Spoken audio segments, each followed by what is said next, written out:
The Satphone buzzed against my chest plate. I almost ignored it.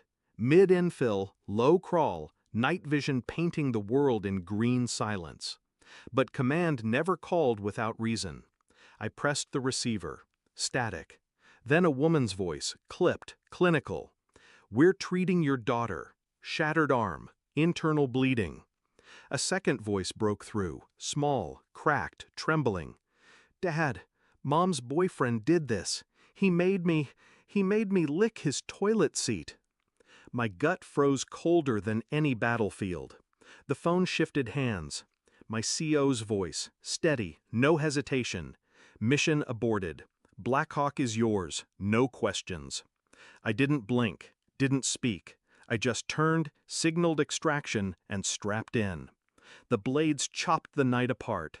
I felt nothing. Not the desert air, not the weight of the rifle across my chest. Just a hollow certainty I was coming. Her words replayed in the roar of the rotors. Not the injury, not the hospital, the boyfriend. The word mom, my wife, the woman I once believed in. The one who swore fidelity when I was deployed, who kissed me on tarmacs, who sent photos of bedtime stories. Now the mask slipped. A boyfriend. Not a slip, not a mistake, a fixture.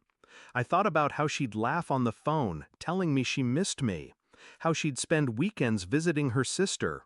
How my daughter sometimes asked if Mom's friend could stay over. The pieces aligned with surgical cruelty.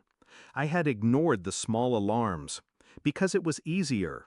Because believing the lie was less painful than facing the fracture. Now my daughter lay broken because I chose blindness. The betrayal wasn't just her body in another man's bed. It was my little girl's voice, choking on shame, whispering horrors through a scrambled line. And the one person meant to protect her stood laughing in my place. I landed stateside under cover of dawn. No parade, no reunion, just silence and the smell of jet fuel. I didn't rush to the hospital. Not yet.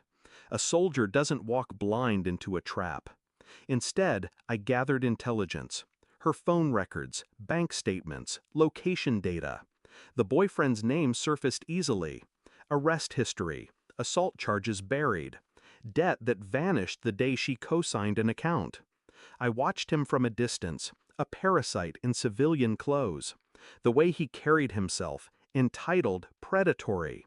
The way she looked at him, giddy, careless, as if forgetting she was a mother. My daughter's cast was still fresh when I saw them together. Her smile, his hand at her back, like I was already erased. I didn't confront, not yet. I spoke softly to my daughter, listened, gathered every fragment she offered. Each detail drove the blade deeper, but I held steady. Because rage untempered is sloppy, and I had no intention of being sloppy. The hospital released her after a week. She came home with me, but I didn't go back to that house. Instead, I waited, compiled, built the case piece by piece. Surveillance photos, bank transfers linking her to him. Her messages, laced with contempt for me, lust for him. And worse, the reports from child services I pulled strings to access. Complaints from neighbors, a teacher's note about bruises unexplained. The truth was uglier than infidelity. It was abdication. It was complicity. She didn't just betray me, she betrayed our child. The night I laid the folder before her, she laughed at first, nervous, defensive. Then she read. The laughter drained into silence. Her hand shook. "You went through my life," I interrupted. Calm, cold. "No, I went through the wreckage you left behind." Her eyes darted, her face broke. I stayed motionless. Because the storm belonged to her now, not me. I didn't hit him, didn't scream at her. Violence would have been mercy.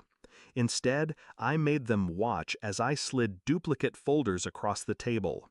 One for the police, one for child services, one for his parole officer, and one waiting with my attorney. "You won't see her again," I said simply. She knows the truth now, and soon so will everyone else. Her mouth opened, closed. Tears blurred her face.